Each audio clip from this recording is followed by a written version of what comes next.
Halo guys, jumpa lagi. Tetap sehat, tetap semangat bersama Dapa Agro Indonesia. Bertani mudah, bertani murah, bertani melimpah, bertani berkah. Oke guys, selanjutnya kita bahas dosis pemupukan padi per kotak kurang lebih 1400 meter persegi untuk umur 3-7 hari setelah tanam. Ini kita sudah kondisikan dosis sekecil mungkin. Pada intinya nanti ada rumusnya guys, kenapa harus gini ada rumusnya.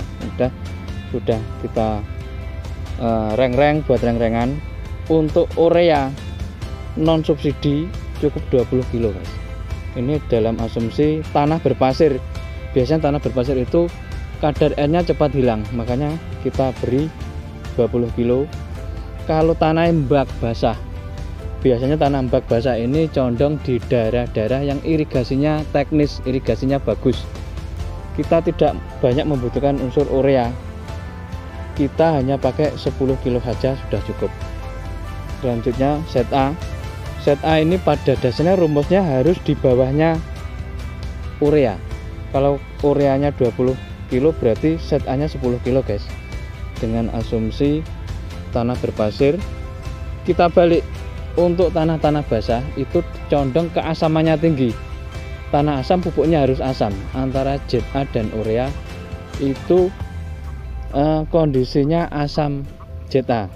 Maka dari itu di sini kita balik, untuk tanah basah condong kita tonjolkan ZA-nya 20 kilo.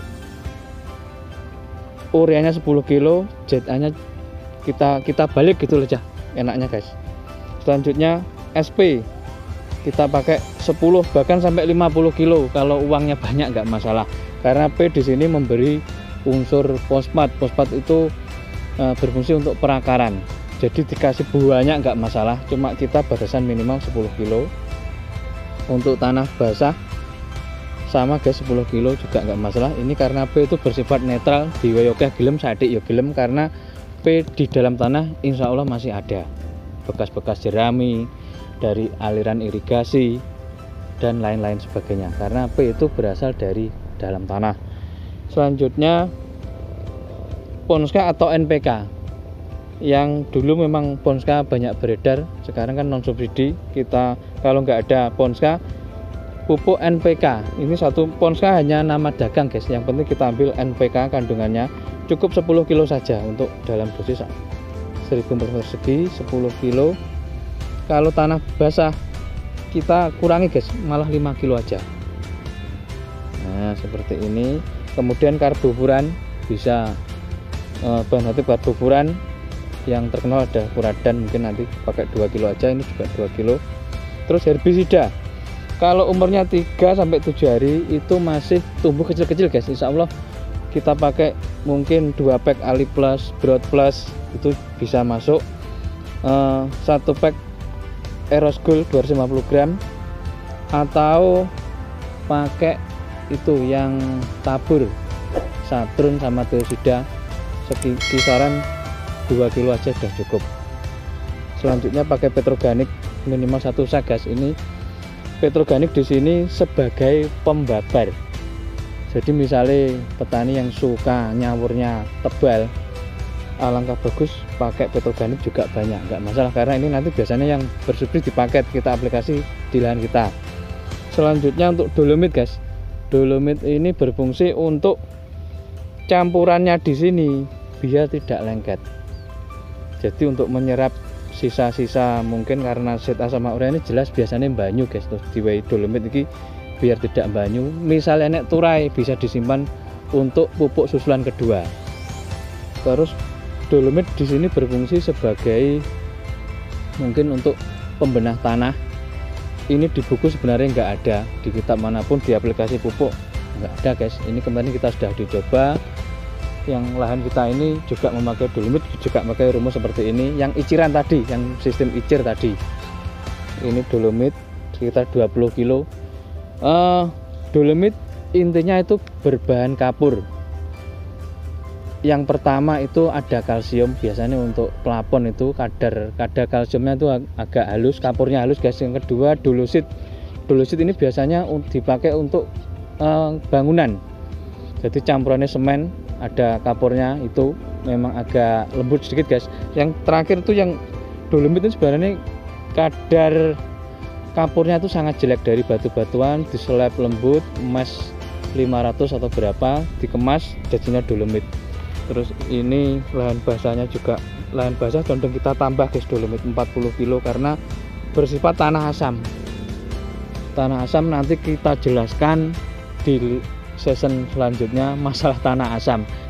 Selanjutnya yang berpasir, terus tanah kering, tanah basah. Nah ini umur 20 sampai 25 hari. Pemakaiannya sama, kalau lahannya berpasir kita pakai 20 kilo, kalau lahannya basah kita cukup 10 kilo. Di sini intinya kita memberi pupuk berimbang, bukan masalah jumlah banyaknya, yang penting kita ambil imbangnya. Yang kita utarakan di atas tadi 4 sehat 5 sempurna guys. Yang kedua ZA cuma 10 sampai 20 kilo, lahan basah segini, lahan kering ini, lahan basah ini kita tonjolkan SP guys. SP ini berfungsi, kita tonjolkan banyak, berfungsi untuk pengisian bulir. Tegaknya biar kuat, nanti ke arah bobot padat, itu berfungsi. K, kalau di tanaman sayur-sayuran biasanya memperbanyak bunga. Mungkin di sini malainya nanti panjang, mungkin yang bekerja unsur B-nya ini. Kemudian pupuk NPK kita balik guys. Di sini awal-awal kita main cuma 10 kilo, 5 kilo. Yang terakhir kita ambil unsur K, P dan N 25 kilo. Pada intinya yang awal NPK itu hanya jumlah kecil, yang akhir kita tonjolkan karena nutrisinya lengkap di akhir.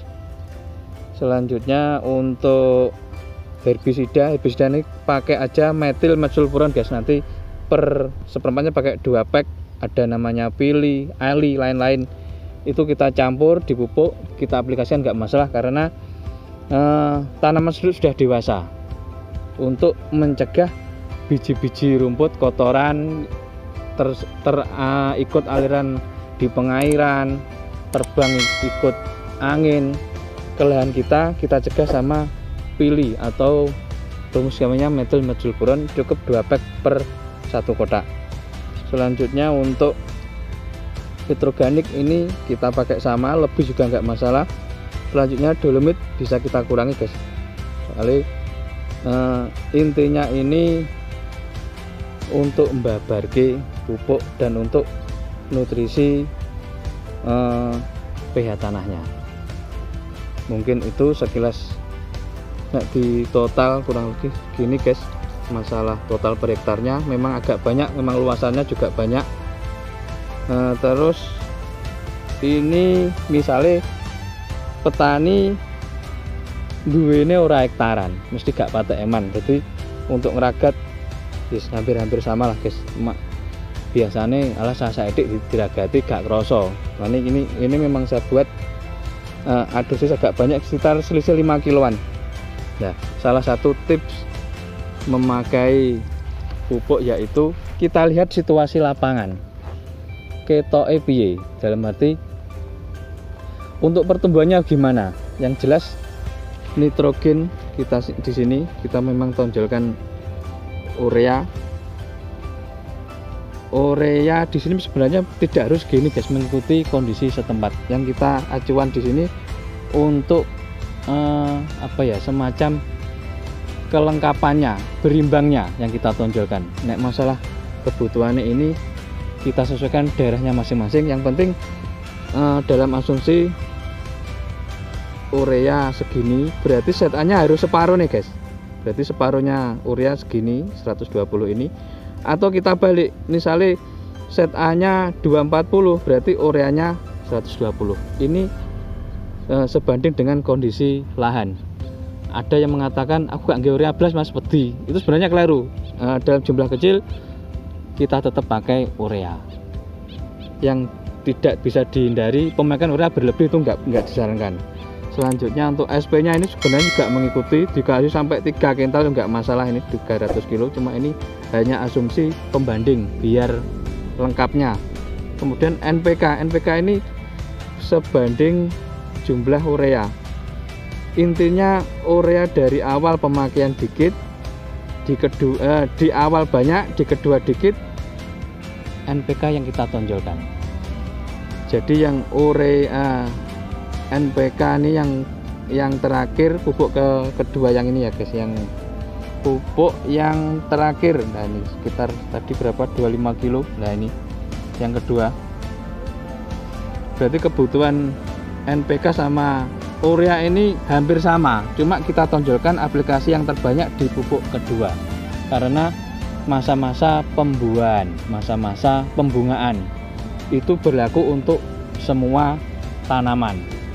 Jadi intinya gini guys, NPK ini untuk vegetatif, generatif kita balik P K N atau KPN. Nah ini bandingannya katakanlah 2 1 banding 1, yang ini P nya 2, K nya 2, N nya 1, sama 2 1, atau ini bisa ditambah 3. Nah ini sudah semacam rumus. Nanti silahkan subscribe, like, komen, terutama komen. Kita di grup Facebook banyak kita ikuti, sekitar ada 25 grup kita ikuti masalah pupuk, masalah pertanian, khususnya di tanaman padi guys. Gak usah disin-isin, gak usah sungkan-sungkan, karena kita belajar bersama-sama. Ada teman gini silahkan. Dalam asumsi dosis seperti ini sudah kita praktekkan. Berbagi ilmu yang bermanfaat, kebaikan dibalas kebaikan. Terima kasih yang subscribe, mudah-mudahan dijauhkan kesusahan, dimudahkan segala urusan kita. Kurang lebihnya seperti itu, mohon maaf bila ada kata-kata yang kurang berkenan. Saya akhiri, wassalamualaikum warahmatullahi wabarakatuh.